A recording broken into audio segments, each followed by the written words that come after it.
Hello नमस्कार, मैं doctor Surendra खंसली ज्योतिष आचार्य ज्योतिष की इस नई श्रृंखला में आप सभी लोगों का स्वागत करता हूं।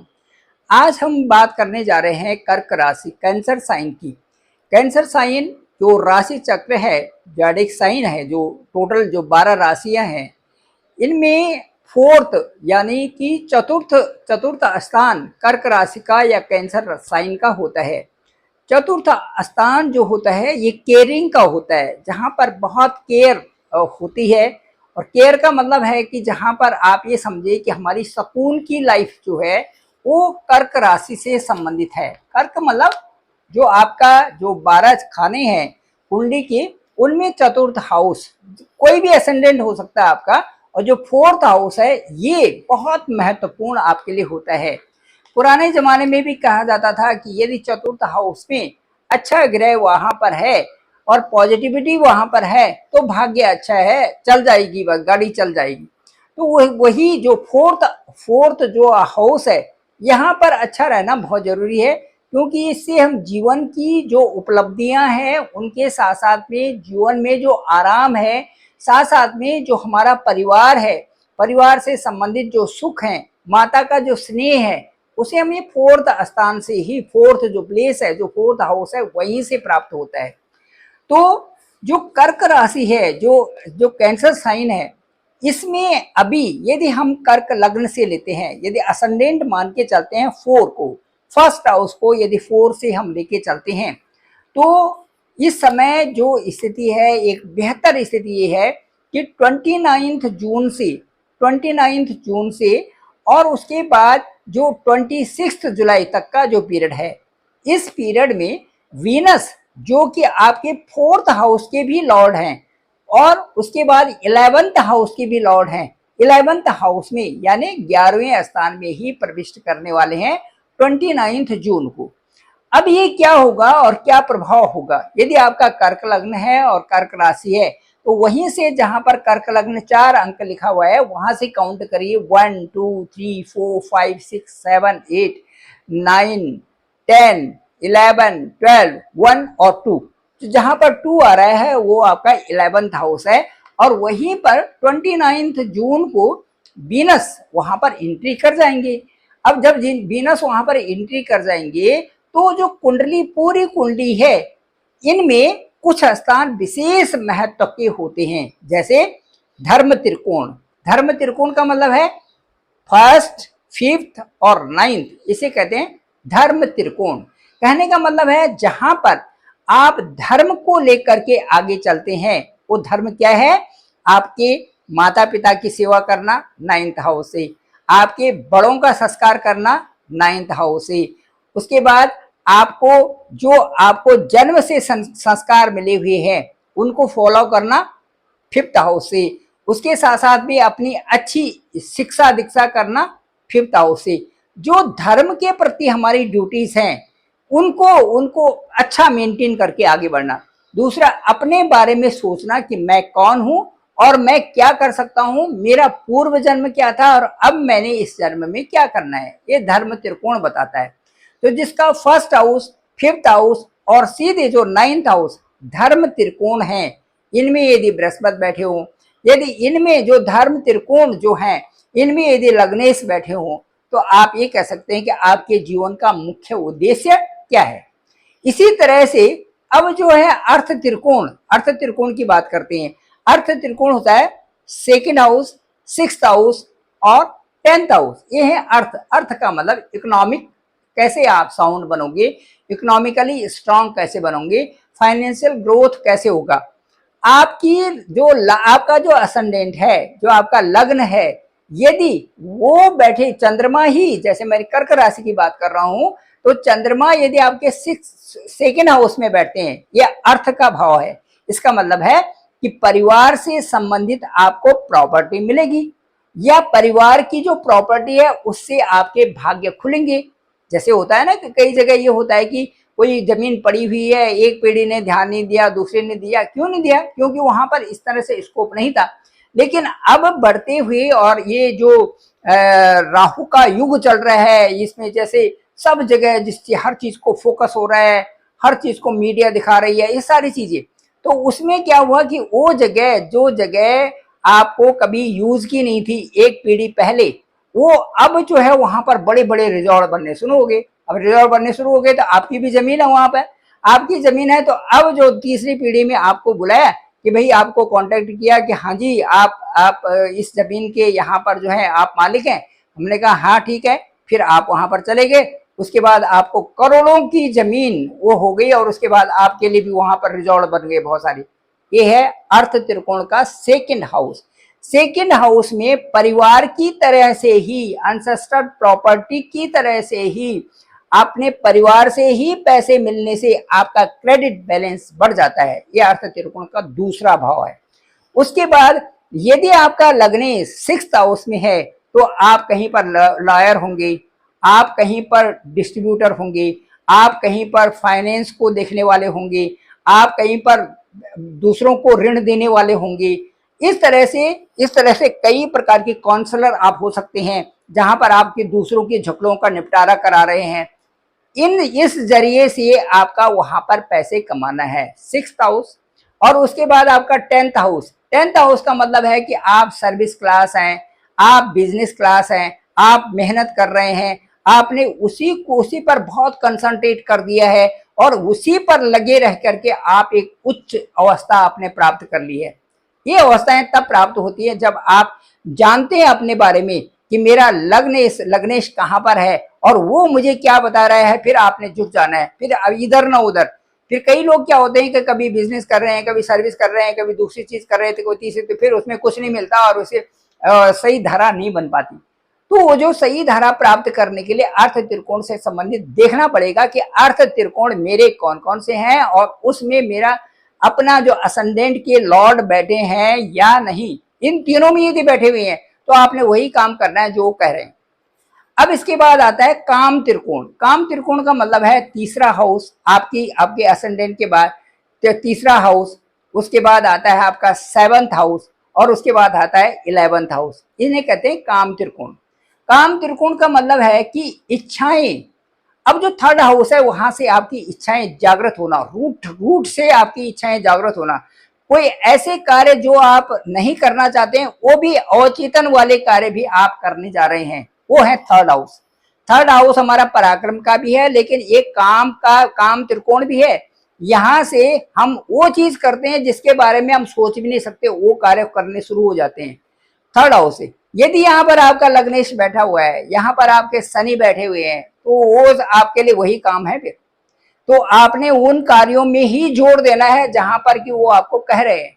इसी तरह से यदि वहीं पर आपके लग्नेश जो है आपके 7th हाउस में बैठे हुए हैं, तो ये है आपका विवाह का स्थान है, ये आपका सुख का स्थान है और इससे आपकी इच्छाओं की पूर्ति। कहने का मतलब है कि यहाँ पर आपको वैवाहिक जीवन को सुंदर बना करके, उसके पार्टनर के साथ में बिजनेस करके, पार्टनर को साथ में लेकर के कार्य करके तब अपने जीवन को आगे बढ़ाना है। और लोग क्या करते हैं, इसका उल्टा कर जाते हैं, वहीं पर परेशानी हो जाती है। तो जो ये काम त्रिकोण है, ये आपकी इच्छाओं को पूर्ति करके और उसके साथ साथ में जो वहां पर आपके साथ में पार्टनर है, यह बिजनेस का भाव है 7th हाउस, ये काम त्रिकोण है 7th हाउस। यहाँ पर 7th हाउस में अपने पार्टनर को लेकर के उनके साथ में अच्छा तालमेल करके तब अपने बिजनेस को आगे बढ़ाइए, तो फिर देखिए आप कितने ऊंचे और कितने बड़े आदमी बनते हैं। उसी तरह से काम त्रिकोण के लिए वहां पर जो आपका पार्टनर है, जिसके साथ में आपकी मैरिज हुई है, आपका स्पाउस, पति या पत्नी, उनको साथ लेकर के चलना, अच्छा व्यवहार बना के चलना, सारे कामों में साथ लेकर के चलना। फिर देखिए आप कहां से कहां पहुंचते हैं, ये पहचानना जरूरी होगा कि आपके काम त्रिकोण में यदि आपके लग्नेश गए हुए हैं तो आपने वहां पर क्या काम करना है। इसका उल्टा किया तो फिर परेशानी। तो कहने का मतलब है कि वही चीजें। और उसके बाद काम त्रिकोण का जो तीसरा हाउस है वो है 11th हाउस, इन्हें कहते हैं इच्छाओं का घर। अब इच्छाओं का, लेकिन साथ साथ में वो रेपुटेशन भी है, जहां पर आपकी इच्छाएं पूर्ति होती हुई दिखाई दे रही है, वो है 11th हाउस। अब 11th हाउस में क्या है कि आपके पैसे भी आ रहे हैं, इच्छाओं की पूर्ति भी हो रही, सामाजिक प्रतिष्ठा भी बढ़ रही है, विशेष रूप से आपको लाभ भी हो रहा है, उसके साथ साथ में बड़े भाई बहनों के साथ में अच्छा संबंध भी बना रहे हैं, आपकी विल पावर बढ़ी, आपकी महत्वाकांक्षा बढ़ रही है, उसके साथ साथ में आप जीवन में सुख सुविधाओं से प्राप्त, आपकी हैप्पीनेस है, सुख सुविधाओं से प्राप्त लग्जरियस लाइफ में आप जी रहे हैं, कार है, बढ़िया सा घर है, सारी चीजें हैं। ये काम त्रिकोण का 11th हाउस है, जहां से हम इच्छाओं की पूर्ति भी करते हैं और राजा बन के जीते भी हैं। वहां पर कैसे होगा कि जो हमारे सोर्सेस हैं, उन सोर्सेस के प्रति बता रहे हैं कि 11th हाउस में हमें तेजी से वहीं पर काम करना है, जिस हाउस जो कि हमारे पैसे से संबंधित हाउस है, पैसे से संबंधित है, पैसे से पैसा बनाना है वहां पे, तो उसी में लगना है आपको। तो ये 11th हाउस बताता है। उसके बाद आता है मोक्ष त्रिकोण। मोक्ष त्रिकोण में जैसे आता है फिर जैसे 4th हाउस, 8th हाउस और 12th हाउस। कहने का मतलब है कि जिन लोगों ने अपने धर्म, अर्थ, काम इनमें इनको सही सिस्टमेटाइज ढंग से इनको आप भोग कर लिया, उसके बाद काम मोक्ष त्रिकोण की तरह वहां पर लोग जो है दान भी करना, अपने बढ़िया सा, उनका केतु भी अच्छा रहता है, अच्छा दान भी करना, अच्छे सारे कार्य अच्छे भी करना, पता चल धार्मिक यात्राएं भी करना, दूसरे देशों में प्रवचन करना, यहाँ भी प्रवचन करना, एक अच्छा स्टेटस बना के रखना, आत्मा से भी, अपनी आत्मा से भी बात करना, ये है मोक्ष त्रिकोण। तो कहने का मतलब है कि वो उस ढंग से वो अपना जीवन भी चलाते हैं और उस ढंग से अपनी जीविका भी चलाते हैं और लोगों के लिए भी वहां पर वो प्रेरणादायक होते हैं। अब मैं बताऊंगा कि आपका जो कर्क राशि का इस समय क्या समय चल रहा है। ठीक आपके जो काम त्रिकोण का 11th हाउस है, जहां पर इच्छाओं की पूर्ति होती हुई दिखाई देती है, वहां पर उनके राजा ही बैठे हुए हैं। कौन? शुक्र। शुक्र जो वीनस जो है आपके 4th हाउस के भी, यदि कर्क लग्न से देखते हैं हम, यदि कैंसर असेंडेंट से देखते हैं, तो जो 4th हाउस है वहां पर 7 लिखा हुआ है, 7 डिजिट है, ये भी वीनस का घर है। और जो आपका 11th हाउस है वहां पर 2 लिखा हुआ है, ये भी वीनस का ही घर है। तो जब वीनस अपने ही घर में प्रविष्ट करेंगे और वो काम त्रिकोण का एक सर्वोच्च घर होगा, तो वहां पर लग्जरियस लाइफ भी है, आपके सुख संपत्ति भी है, वहां पर आपका वैभव भी है। कब से कब तक? ये है ठीक 29 जून से और 26 जुलाई तक का जो ये पीरियड है, इसको आप मार करके रखिए। यदि आपका लग्न भी कर्क है और आपकी राशि भी कर्क है, तो वहां से देखिए कि ये पीरियड आपके लिए सोर्सेस ऑफ इनकम का ला रहा है या नहीं, लेकिन संभावनाएं तो बन रही है। इसलिए आप मेहनत करिए, संभावनाओं को जीतिए और वहां पर पहुंचे जो कि आपके लिए समय फिक्स हो रखा है। तो इसीलिए समय के साथ साथ में यदि आप बढ़ेंगे तो यहाँ पर सामाजिक प्रतिष्ठा भी है, यहाँ पर लाभ भी है, यहाँ पर सोर्सेस भी है, यहाँ पर अर्निंग्स भी है और कई सारी चीजें यहाँ पर आपको हो रही हैं, जो मैंने टाइम बताया 29 जून टू 26 जुलाई। अब इसके बाद हम देखते हैं कि भाई कर्क राशि वालों के लिए इस समय क्या चल रहा है बेहतर। राहु आपके अष्टम में, तो राहु आपके अष्टम में है तो शनि का घर है। इसका मतलब जो रिसर्च फील्ड है, जो काम कर रहे हैं, जो बौद्धिक क्षेत्र में जो चल रहे हैं, उनके लिए ये राहु भी अच्छे हैं। यहां से आप ये समझिए कि ये राहु ही आपको आगे बढ़ाएंगे यहाँ पर, क्योंकि राहु जिस हाउस में जाते हैं ना, जो वहां के लंबित कार्य जो होते हैं, अरे यार जल्दी जल्दी करो यार, इनको फटाफट निपटाओ इनको। राहु का तो एक ऐसा एडमिनिस्ट्रेशन है कि जहां पर वो जाएंगे, वो पहले वालों को देखते हैं कि क्या किया क्या नहीं किया उसके बाद ये देखते हैं कि भाई जो आलतू फालतू चीजें हैं उनको हटाओ, और ये इतने दिनों के अंतर्गत होना चाहिए। जैसे राजनीति फील्ड वाले लोगों में कुछ लोग ऐसे होते हैं कि वो अच्छे पढ़े लिखे भी होते हैं, अच्छे एडमिनिस्ट्रेटर भी होते हैं, और वो वहां पर लीडरशिप के लिए फिट बैठते हैं। वो कहते हैं कि भाई जितने भी चीजें ऐसी हैं कि जिनसे तुरंत लाभ भी हो और समाज के सामने भी आए, उन चीजों को पहले आप करिए।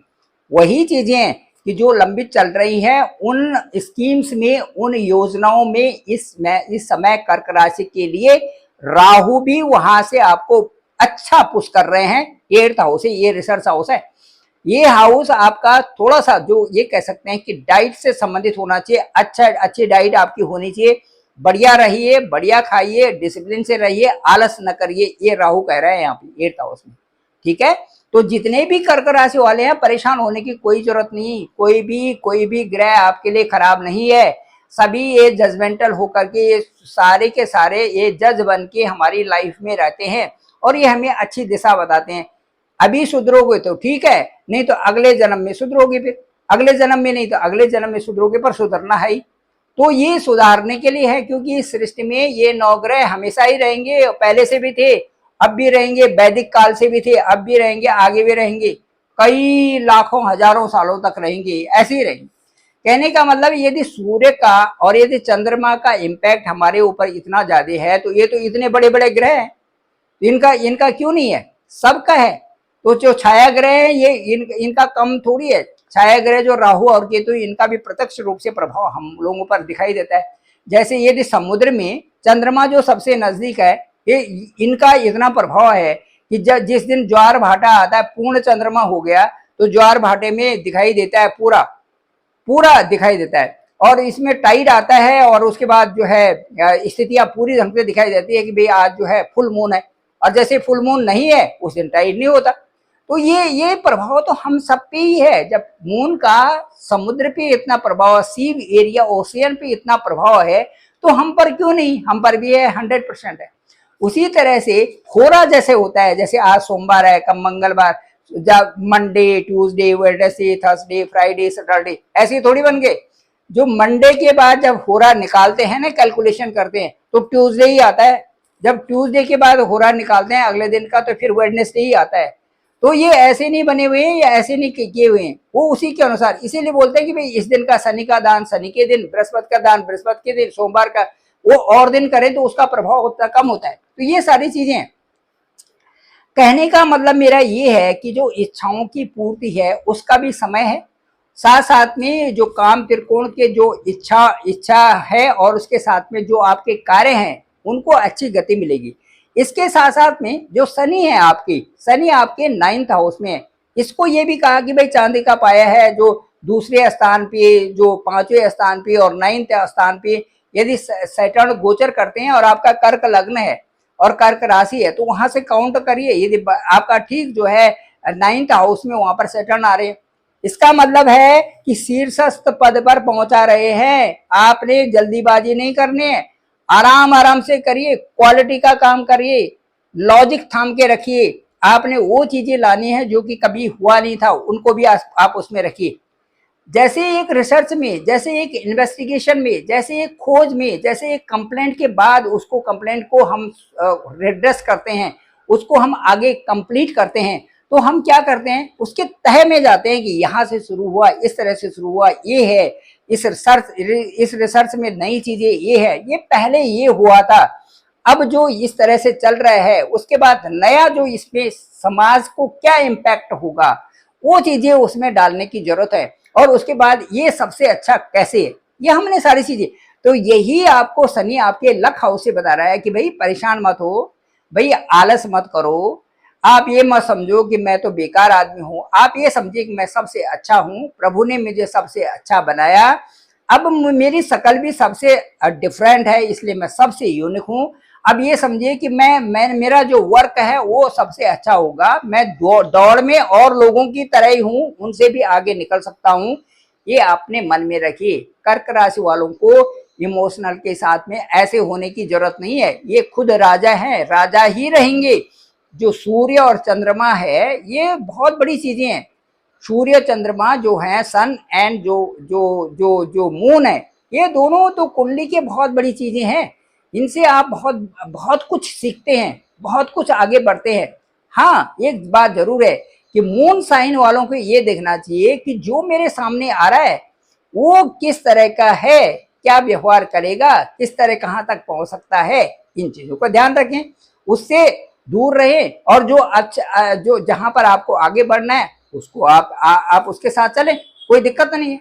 तो ये सारी चीजें हैं। मैं ये समझता हूँ कि कर्क राशि के लिए बहुत अच्छा समय है, खूब मेहनत करें, आगे जाएं, 2-2.5 साल में आपको चमकना ही है और बहुत आगे आपको पहुंचना ही है। Thank you very much. मैं डॉक्टर सुरेंद्र खंसली, ज्योतिष आचार्य। डिस्क्रिप्शन पे मेरा नंबर है 9868280191। आप डायरेक्ट मुझे कॉल कर सकते हैं, मैं आपका कॉल पिक करूंगा। 9868280191।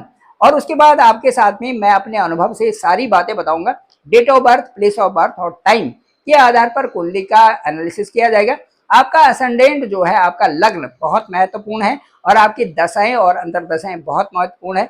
उनके साथ साथ में पूरा विश्लेषण करके ओवरऑल आपसे बात की जा सकती है। Thank you very much. आप सभी लोगों का आभार, आप सभी लोगों का बहुत बहुत धन्यवाद।